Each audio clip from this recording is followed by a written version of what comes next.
Bab 1599. Membunuh Master Alam Sempurna dalam satu serangan. Melihat warrior yang kabur, ekspresi Zoro dan Landy pun berubah. Zoro langsung memutuskan, "Kamu pergi kejar, aku akan menghalangi dua orang ini." Selesai berkata, langsung bergerak ke arah dua pria berperisai perak, sedangkan Landy langsung bergerak mengejar ke arah warrior yang di kejauhan. Dua pria berperisai perak melihat Zoro menyerbu ke arah mereka, mereka pun sama-sama tercengang.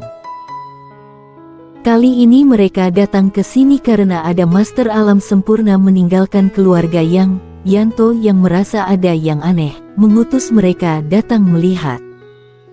Sebenarnya tidak hanya Yanto yang, tuan muda keluarga yang lainnya pasti juga mengutus orang kemari. Para tuan muda keluarga yang ini saling mewaspadai, asalkan ada gerak-gerik dari salah satu tuan muda, pasti akan menarik perhatian para tuan muda.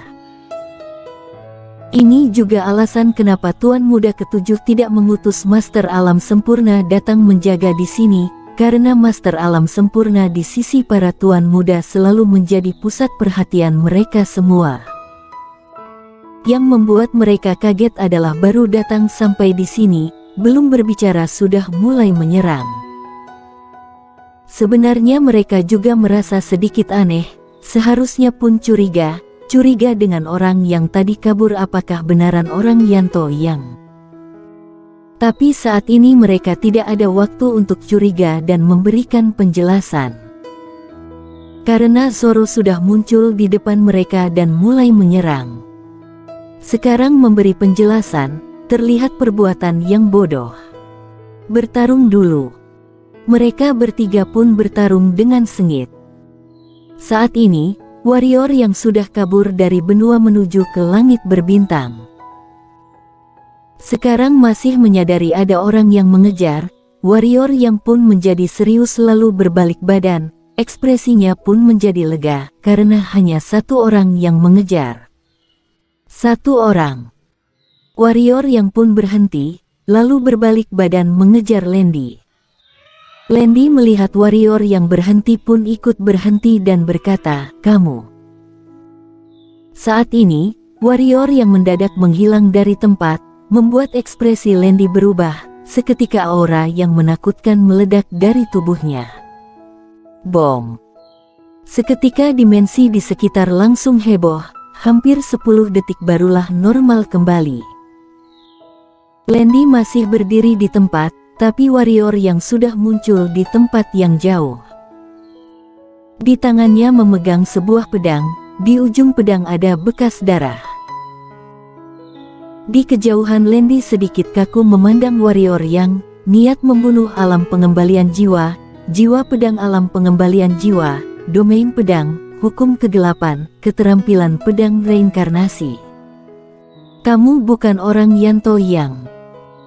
Selesai berkata, tatapan matanya pun kehilangan roh, 1 detik kemudian pun mati. Satu serangan membunuh alam sempurna. Saat ini, bibir warrior yang mendadak mengalir darah, darah pun mengalir ke dadanya, hanya dalam waktu 5 detik, dadanya pun berlumuran darah. Meskipun bisa membunuh Master Alam Sempurna dalam satu serangan, tapi dia juga babak belur.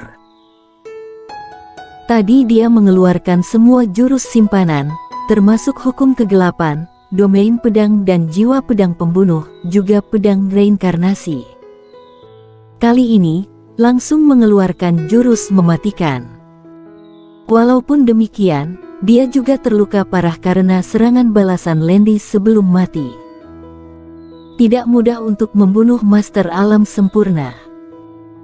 Pemikiran warrior yang saat ini, bisa dikatakan, jika tadi dia tidak menyerang secara sekuat tenaga, pasti tidak bisa membunuh Master Alam Sempurna ini.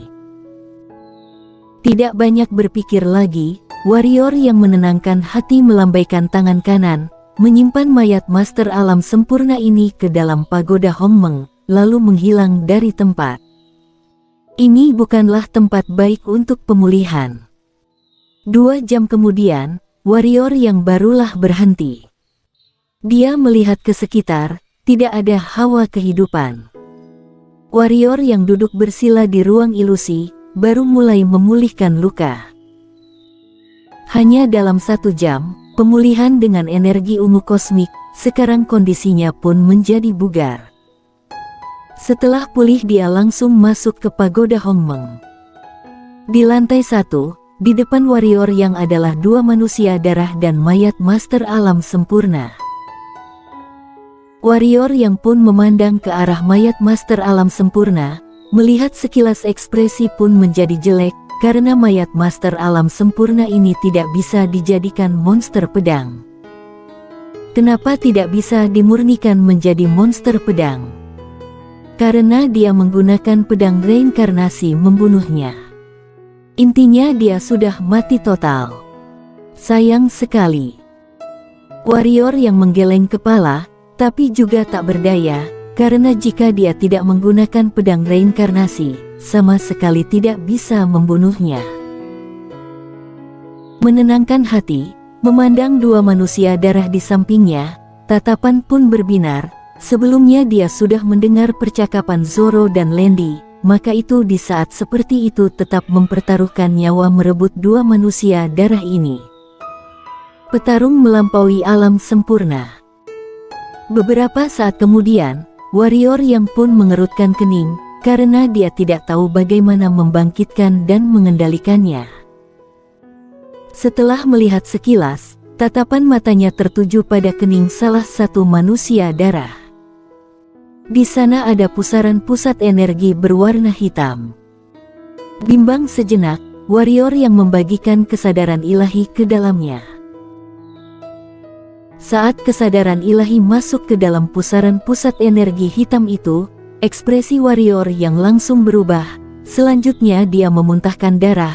Tidak hanya seperti ini, dia pun terus mundur ke belakang, hampir 1000 meter barulah berhenti. Pas berhenti, dia langsung duduk bersila, sepasang tangan memeluk kepala dengan erat. Posisi ini bertahan selama 1 jam, tangannya baru dilepaskan. Saat ini, muka warrior yang pun sangat pucat. Roh gentayangan. Roh gentayangan yang banyak. Saat kesadaran ilahi masuk ke dalam pusaran energi hitam, dia melihat banyak roh gentayangan yang sedang mengaum. Di dalam sana dipenuhi dengan niat membunuh dan niat kebencian. Dia tadi juga terluka karena niat membunuh dan niat kebencian ini. Untung saja niat membunuh dirinya sudah mencapai alam pengembalian jiwa, jika tidak pasti akan gila. Niat membunuh alam pengembalian jiwa masih tidak cukup, tanpa bantuan jiwa pedang dia tidak mungkin bisa menahan niat membunuh dan niat kebencian ini. Dia akhirnya mengerti kenapa di benua sebelumnya itu tidak melihat mayat dan roh, karena semuanya ada di dalam 2 manusia darah ini. Bisa dibayangkan, di dalam 2 manusia darah ini diisi berapa banyak roh gentayangan. Harus diakui, Tuan Muda ke-7 keluarga yang adalah orang yang super kejam, demi membuat blood puppet seperti ini, membunuh begitu banyak orang. Sebenarnya ini juga wajar, lingkungan kehidupan keluarga yang, cara pendidikan keluarga yang, bisa menjadi orang keluarga ya, mana mungkin ada manusia yang baik. Jangankan orang lain, dirinya saja jika mengamuk, juga akan membunuh sembarangan. Di dunia penuh kekacauan ini, Master bertindak bebas, yang lemah yang tertindas. Warrior yang menggeleng kepala, menenangkan hati, memandang ke arah 2 manusia darah ini. Bagaimana cara menaklukkan 2 manusia darah ini?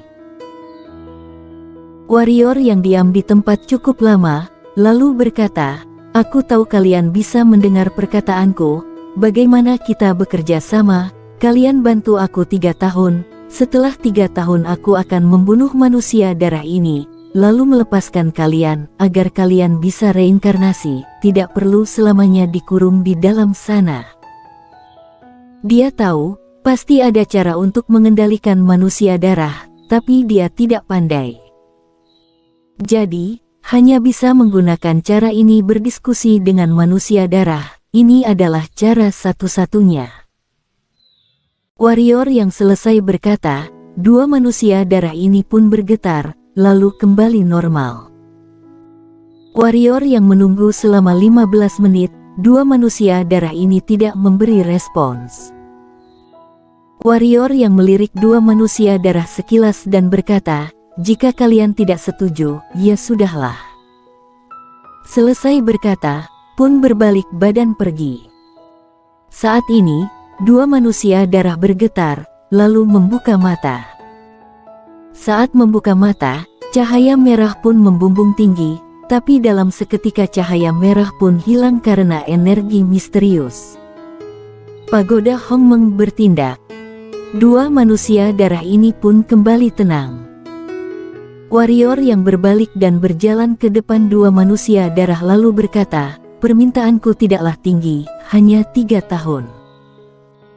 Setelah 3 tahun, aku akan membuka manusia darah ini, melepaskan kalian pergi reinkarnasi. Jika kalian tidak setuju, aku juga tidak akan menyerang kalian, tapi juga tidak akan melepaskan kalian. Karena aku tidak ada tanggung jawab ini, juga tidak berutang apa pada kalian. Diam sejenak, melihat dua manusia darah ini tidak ada reaksi, warrior yang mengangguk kepala dan berbalik pergi. Di saat ini, dua manusia darah mendadak berdiri, lalu salah satu darinya berkata, benaran. Warrior yang memandang ke arah manusia darah yang berbicara. Meskipun manusia darah ini berbicara tapi tatapan mata sangat kosong. Warrior yang berkata, tentu saja. Manusia darah itu berkata, baik, kami setuju. Tapi, kamu harus membuka segel kami, dengan demikian kami baru bisa membantumu bertarung. Warrior yang memandang manusia darah yang berbicara, siapa kamu? Manusia darah berkata, salah satu dari roh gentayangan ini, aku adalah wakil yang dipilih mereka. Warrior yang mengangguk kepala dan berkata, boleh membuka segel kalian, tapi kalian harus memberitahu padaku bagaimana mengendalikan kalian. Maaf, kekuatan kalian lebih tinggi dariku, jika tidak bisa mengendalikan kalian, aku tidak akan juga tidak berani percaya pada kalian. Manusia darah itu diam sejenak dan berkata, baik, kamu membuka segel, aku akan memberitahumu bagaimana mengendalikan kami. Warrior yang melihat manusia darah itu sekilas lalu mengangguk kepala, baik, silakan katakan. Warrior yang selesai bicara, sebuah informasi masuk ke benak pikirannya. Lewat beberapa saat, warrior yang berjalan ke depan manusia darah, sepasang tangan membentuk segel aneh dan membacakan mantra yang tak dikenal. Perlahan-lahan, di sekujur badan manusia darah muncul jimat merah, seketika energi yang menakutkan keluar dari badan manusia darah. Warrior yang di depannya pun langsung terpelanting ribuan meter. Saat ini, manusia darah mendadak memandang warrior yang juga memandang manusia darah.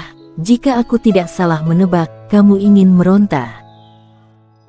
Manusia darah itu mendadak melangkah maju ke arah warrior yang, setiap langkah membuat permukaan tanah bergetar, seolah-olah gempa. Saat manusia darah berjarak 100 meter dengaran warrior yang dan berkata, kamu mengira kami sebodoh itu, akan membiarkanmu mengendalikan kami. Selesai berkata, tangan kanan pun menghantam ke arah warrior yang bersambung.